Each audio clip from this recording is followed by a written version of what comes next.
વાત કરીએ અમદાવાદમાં યોજાયેલા કાંકરિયા કાર્નિવલની. કાંકરિયા કાર્નિવલનો ગઈકાલથી શુભારંભ થઈ ચૂક્યો છે અને આને જોવા માટે લોકો ઉમટી પડ્યા હતા. ત્યારે વાત કરીએ આના પોલીસના એક્શન પ્લાન વિશે, તો પોલીસે પણ આને સજ્જ રીતે એક્શન પ્લાન ગોઠવી દેવામાં આવ્યો છે.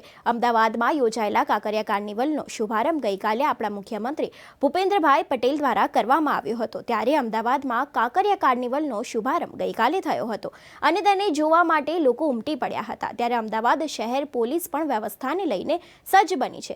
લોકોના હિતાર્થે સજ્જના પોલીસનો એક્શન પ્લાન અંગે કોમલબેન વ્યાસ ડીસીપી કંટ્રોલ દ્વારા આ અંગે જાણકારી મીડિયા સમક્ષ પણ આપવામાં આવી હતી.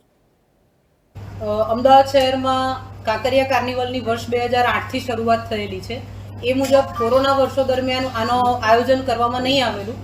આ વર્ષે કાંકરિયા કાર્નિવલનું આયોજન તારીખ 25 ડિસેમ્બર એટલે આજે નાતાલના દિવસથી શરૂ થયું છે અને 31 ડિસેમ્બર સુધી કાંકરિયા કાર્નિવલ અમદાવાદ શહેરના નાગરિકો માટે આયોજન કરવામાં આવેલ છે. કાંકરિયા તળાવની આસપાસ 7 જેટલા એન્ટ્રી ગેટ છે અને આ સમગ્ર કાર્નિવલ સવારના 10 વાગ્યાથી માંડી અને મોડી રાત્રે 10 વાગ્યા સુધી ચાલુ રહે છે. તો સવારના 10 થી રાતના 10નો જે સમય છે એ દરમિયાન સાંજના 4 વાગ્યા પછી મુલાકાતીઓનો ધસારો થોડો વધારે રહેતો હોય છે અને આ એક અઠવાડિયા દરમિયાન કાંકરિયા કાર્નિવલમાં ગત વર્ષે અંદાજે 22 લાખ જેટલા મુલાકાતીઓએ મુલાકાત લીધેલી.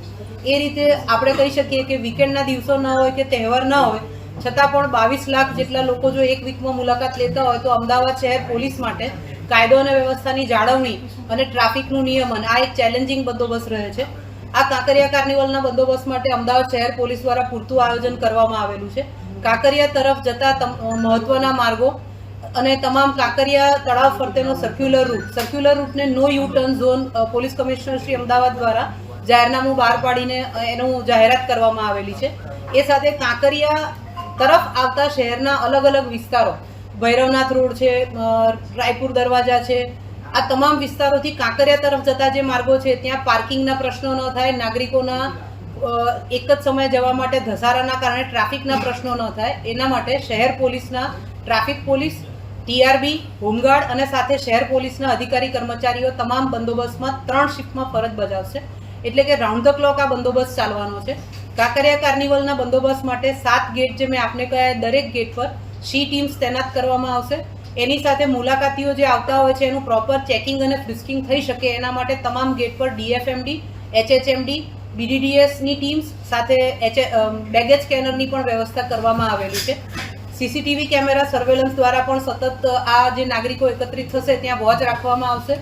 શહેર પોલીસ દ્વારા જે સુઘડ આયોજન કરવામાં આવેલું છે આ આયોજનના ભાગરૂપે કાંકરિયા કાર્નિવલમાં 2 ડીસીપી, 6 એસીપી, 16 જેટલા પોલીસ ઇન્સ્પેક્ટર, 63 જેટલા પીએસઆઈ, 13 જેટલા મહિલા પીએસઆઈ, 750 જેટલા પોલીસ કર્મચારીઓ સાથે મહિલા પોલીસ, મુલાકાતીઓ મોટી સંખ્યામાં આવતા હોય છે એટલે 255 જેટલા મહિલા પોલીસ કર્મચારીઓ, એની સાથે એક કંપની એસઆરપી અને 150 જેટલા હોમગાર્ડના જવાનો આ કાંકરિયા કાર્નિવલમાં કાયદો અને વ્યવસ્થાની જાળવણી માટે બંદોબસ્તમાં તૈનાત રહેશે. એની સાથે watch towers, BDDS teams, baggage scanner, DFMD, HHMD આ તમામનો કાંકરિયા કાર્નિવલમાં ઉપયોગ કરવામાં આવનાર છે. નાગરિકો પોતાની કાર્નિવલની અંદર જે આખા વર્ષ દરમિયાન આતુરતાથી રાહ જોતા હોય છે એવી રીતે કાંકરિયા કાર્નિવલમાં સાંસ્કૃતિક કાર્યક્રમો, બાળકો માટેના કાર્યક્રમો, ખાણીપીણીની માર્કેટ, એની સાથે સાથે અન્ય આકર્ષણો પણ હોય છે. જે 3 સ્ટેજ છે તેના પર દેશ વિદેશના કલાકારો દ્વારા સાંસ્કૃતિક કાર્યક્રમો કરવામાં આવતા હોય છે અને આની અંદર આપ જાણો છો એમ અમદાવાદ શહેર અને આજુબાજુના જિલ્લા શહેરોમાંથી પણ લોકો આનંદ માણવા માટે આવે છે. તો તમામ લોકો કાંકરિયા કાર્નિવલનો યોગ્ય રીતે આનંદ માણી શકે અને યાદગાર સંભારણું બની રહે એના માટે શહેર પોલીસ દ્વારા પોલીસ કમિશનર શ્રી અમદાવાદ શહેરના માર્ગદર્શન હેઠળ પૂરતી તૈયારી કરવામાં આવેલી છે.